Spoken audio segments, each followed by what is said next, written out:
So ever since I was a little kid, I've had problems going to sleep. It would actually start with me putting my head on the pillow, and for some ungodly reason, I would have the most random thoughts come into my mind that would prevent me from actually going to sleep. And even if I started to go to sleep, what would happen is that I would wake up in the middle of the night and I would either be woken up by a random noise or I'd be woken up by having to go pee. I thought this was a genetic trait. My dad had been dealing with poor sleep almost his entire life. He would wake up multiple times at night doing the same things that I just told you, and I thought it was a trait that I would carry with me for the rest of my life. And this scared the crap out of me, because if there's anything that we know about poor sleep, it's that it affects everything from our brains to our bodies. It actually leads to decreased fat loss. It leads to decreased muscle gain. It leads to possible eventual Alzheimer's and dementia in the long term. It leads to increase of your chances of getting type 2 diabetes, high blood pressure. It weakens your immune system. There are so many horrible things that comes with getting bad sleep. So for the past decade, I have set off on a mission, and my mission was very simple.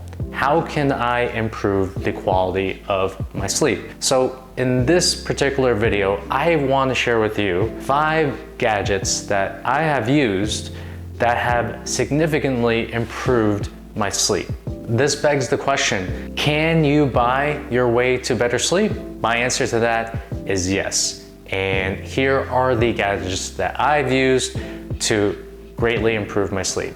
So the very first one is an Oura ring. You don't have to get an Oura ring. You can get a Whoop band or some other type of sleep tracker. But one of the things that you have to understand with sleep is that the changes that you make to it, you're not gonna be sleeping and noticing the changes that you're making to your sleep. You're not gonna be able to know how much deep sleep you're getting, how much REM sleep you're getting. You're not gonna be able to even know the restlessness or how fast you went to sleep.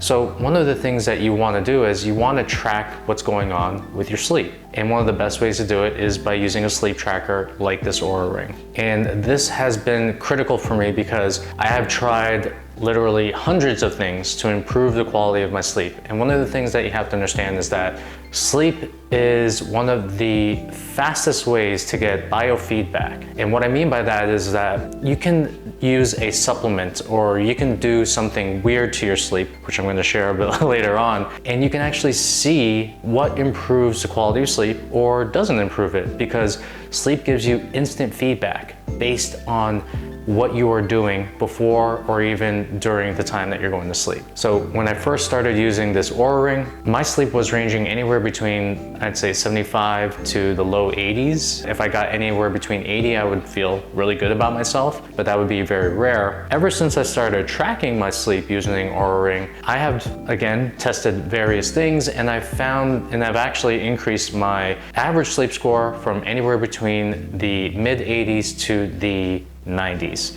And one thing about the sleep score is you have to understand that it encapsulates a number of things. It actually tracks your respiratory rate, it tracks your heart rate, it tracks latency, which is how fast you go to sleep, it tracks your REM, it tracks your deep sleep. So this sleep score that you get, at least from Oura ring, is going to take a amalgamation of all of these numbers and then give you a score based on what these numbers actually mean. So one of the keys to getting better sleep is by measuring how well you're actually sleeping. And what you measure is what you manage. So that is why one of the best things I've gotten for my sleep has been this little ring right over here. Now, the second thing that has had a tremendous impact on my sleep is a very cheap sleep mask. One of the things about getting good sleep is the fact that you want to make your environment as dark as humanly possible. And for me, in particular, I'm a side sleeper. So a lot of sleep masks that are out there, I've tried them all, tried the Manta mask, and I've tried everything. They don't necessarily correlate with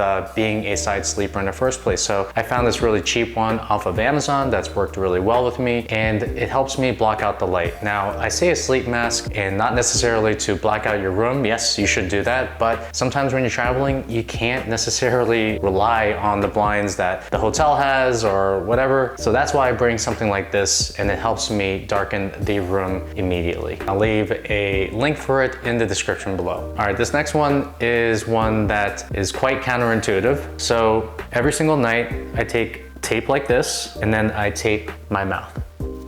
The reason that I tape my mouth is because I found that when I breathe through my nose, I just get better quality sleep. And I've done the test with my Oura Ring, and I've actually shown that this had a major impact, about a 10% impact on increasing the quality of my sleep. The reason why mouth tape works, at least for me, is because it allows me to go into a parasympathetic mode, which is to relax and digest. And I do that by breathing through my nose. Now, the other thing that happens as a result of breathing through your nose is that 25% of your nitric oxide production is actually through your sinuses. So if you can sleep while breathing through your nose, you're going to be creating more nitric oxide production. And just in general, some studies have found that breathing through your mouth can lead to sleep apnea, which can actually cause you to wake up at night. One of the things I've experienced when using mouth tape is the fact that I don't have to get up in the middle of the night and go to the washroom. I can actually sleep through the entire night as a result of just using this mouth tape. Now, in terms of what type of tape to get, personally, I like to use this NextCare 3M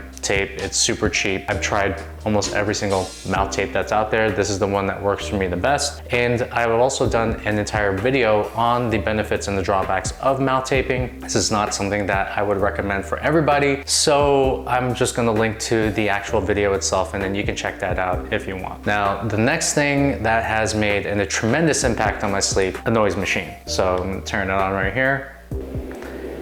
So it emits a noise like this. And one of the reasons that they say that noise machines actually work for giving you more quality sleep is because it mimics the sound that there would be if you were in the womb of your mother. I'm not sure if that's actually true, but it sounds cool. So I'm going to stick with it. Now, the other thing that a noise machine does is, especially for light sleepers like myself, it drowns out the noise. It drowns out any random noises that may happen in the middle of the night. And then when you're able to drown out the noise using the sound machine, what happens as a result is that you are able to sleep throughout the entire night. Now, the other thing is, I found with the sound machine, every time that I turn it on, it's like a little bit of a mental trigger for my body to start preparing for sleep. It's almost like this Pavlovian response to sleeping. And I don't know if it's placebo or not, but I'm going to take it every single time I turn this on. Basically, it's just a signal for my body to start going to sleep. So this sound machine, very inexpensive, probably one of the best ways that I've improved the quality of my sleep, whereby I'm able to sleep throughout the entire night without waking up. So highly recommend. Now, the last one is going to be blue light blockers. All right, so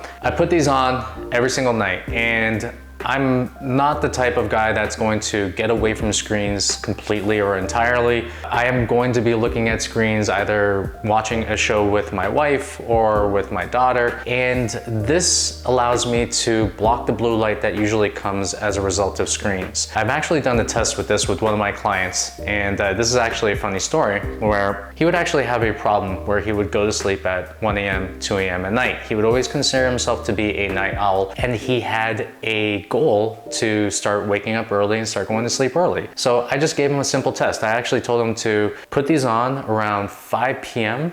and to just keep them on. And after about a couple days of putting the blue light blockers on, around 10 p.m. he started to feel himself getting tired, and around 10:30 he found himself going to sleep. What happened as a result of that was he started waking up at 6 a.m. and then he would text me and he's like, Dan, I'm starting to wake up at 6 a.m. instead of 9 a.m. or 10 a.m. I was like, what do I do with myself now? And that is a result of using these bad boys right here. And one of the things that blue light does is, when you look at blue light, when you look at it from a screen or when you look at it from a TV screen, it actually sends a signal to your brain that you have to be awake. It's like looking at the sun right before you go to sleep. The thing with blue light blockers is it blocks out the blue light. It blocks out the light that comes from these screens. And I like to use them when the sun starts going down to kind of start to entrain my circadian rhythms to go to sleep at the right time. And these are a staple in my sleep routine. And these guys that that I am particularly holding, these are Swannies. I've tried a number of blue light blockers. One of the things that I found with blue light blockers is the fact that not a lot of them actually block the blue light. There's a certain standard that you have to use in order to block the blue light from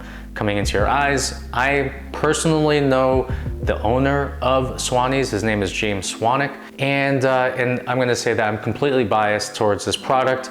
So, just want to give you a heads up, but it does the trick. So I'm going to link to this at the description below, and then you can try it out for yourself. Fixing your sleep is the compound interest to living a good life. And one of the things that my mentor has told me is that, hey, if you want to live a good life, focus on improving your sleep. You do it for 1/3 of your life, you might as well make it freaking awesome. And I agree with him. Now, can you buy your way to better sleep? I'm gonna say yes, you can. These are the 5 items that I've used to improve the quality of my sleep. And if you do choose to invest in improving your sleep, I'm all for that, because I do believe that when you get better sleep, it's the lead domino to having just amazing things happen, from your health to your brain to your body. So that's about it. Thanks for watching this video. I really appreciate your attention. If you like this video, please like and subscribe to it. And I'm gonna be coming up with more videos that are gonna teach you on how to become a better human. So I'll see you next week. Take care and